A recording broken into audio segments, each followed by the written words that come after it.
In the heart of Harlem, where jazz once spilled out of smoky clubs and political marches rattled the streets, one man ruled with equal measures of fear and respect. He wasn't a politician, a preacher, or a musician. He was a gangster, but a gangster unlike most. Ellsworth Raymond Bumpy Johnson has gone down in history as the Godfather of Harlem, a man who walked a fine line between ruthless enforcer and community champion. He dined with celebrities, fought with mob bosses, outsmarted the FBI, and inspired legends. His story is one of survival, ambition, and contradictions. To some, he was a protector who kept order in Harlem streets. To others, he was a ruthless criminal who thrived on vice and violence. But everyone agrees, Harlem was never the same without him. Ellsworth Bumpy Johnson was born on October 31st, 1905, in Charleston, South Carolina, into a world of poverty and segregation. When his brother Willie was accused of killing a white man, the family fled north to escape Jim Crow justice. Joining the Great Migration, they settled in Harlem, a neighborhood bursting with jazz, art, and opportunity, but also shadowed by crime and corruption.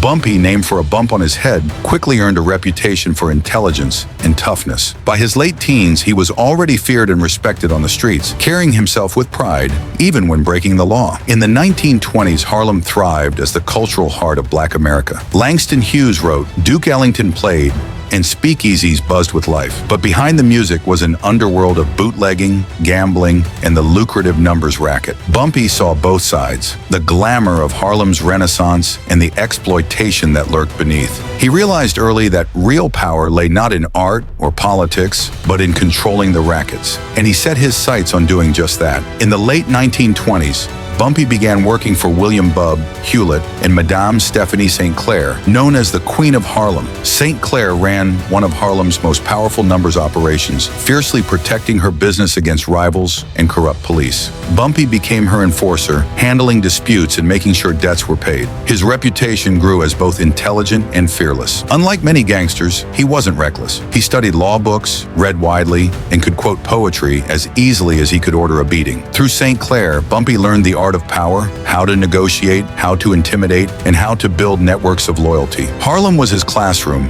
and crime was his curriculum. The 1930s brought a new threat to Harlem's black numbers bosses, the Italian Mafia. Dutch Schultz, a brutal mobster, wanted Harlem's rackets for himself. When Schultz moved in, violence erupted. Many black operators folded under pressure, but not Bumpy Johnson. Alongside St. Clair, he fought back fiercely. Gun battles and ambushes spilled across Harlem, leaving bodies in alleys and headlines in newspapers. Bumpy's defiance earned him notoriety. When Schultz was murdered in 1935, likely by orders of Lucky Luciano's commission, Bumpy saw a new opportunity. Luciano, unlike Schultz, preferred alliances to endless bloodshed. Recognizing Bumpy's intelligence and influence, Luciano struck a deal. The Mafia would control Harlem's wholesale operations, but Bumpy would remain the face of Harlem's underworld. It was a compromise that made Bumpy rich, secured his power, and ensured Harlem's numbers stayed in black hands, at least on the surface. By the 1940s, Bumpy Johnson was Harlem's undisputed kingpin. His empire included numbers, gambling, extortion, and protection rackets. He walked the streets in tailored suits, carried himself with elegance, and was as comfortable in a backroom dice game as he was at a celebrity dinner. What made Bumpy unique was his balance of fear and respect. He enforced his rule ruthlessly against rivals, but he also gave back to Harlem. He handed out turkeys at Thanksgiving, paid rent for struggling families, and even helped gifted students afford college. To Harlem residents, he was both menace and protector, a gangster who represented power in a society that often denied it to black men. To the Mafia, he was a reliable partner who kept Harlem under control. To law enforcement, he was a constant headache, but no king rules without interruption. Throughout his career, Bumpy faced multiple arrests. The most significant came in 1952 when he was convicted of drug conspiracy and sentenced to 15 years in federal prison. He was sent to Alcatraz, the infamous island prison off San Francisco. Among hardened criminals and escape legends, Bumpy held his own. Inmates respected him, not just for his reputation, but for his sharp intellect. He played chess with guards, read voraciously, and maintained his Harlem connections from behind bars. His years in prison only deepened his legend. By the time of his release in 1963, Harlem had changed, but Bumpy was still its most feared and respected figure. When Bumpy walked free,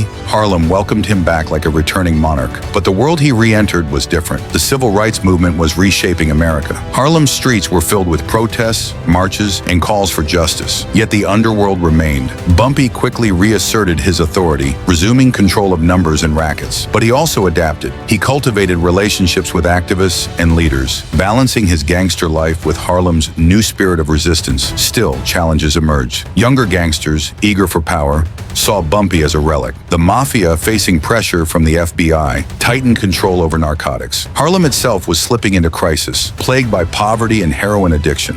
Bumpy had returned to a kingdom in turmoil. The 1960s were turbulent. While Martin Luther King Jr. preached nonviolence and Malcolm X demanded black empowerment, Harlem wrestled with addiction and disillusionment. New players like Nicky Barnes sought to dominate the drug trade, threatening Bumpy's influence. Bumpy resisted heroin's spread, reportedly refusing to allow his direct involvement in narcotics. But even he couldn't stop Harlem from drowning in it. The community he once helped protect was fracturing, its jazz clubs closing, its streets filling with despair. For Bumpy, it was a bitter transformation. He remained a figure of authority, but Harlem's golden era was slipping away. By the late 1960s, Bumpy's health was failing. Decades of stress, battles, and prison had taken their toll. On July 7, 1968, while dining at Wells Restaurant in Harlem, he collapsed from a heart attack. The King of Harlem died not in a hail of bullets, but over a plate of fried chicken and waffles. His funeral drew thousands. Politicians, celebrities, and ordinary Harlem residents came to pay respects. Some remembered him as a criminal,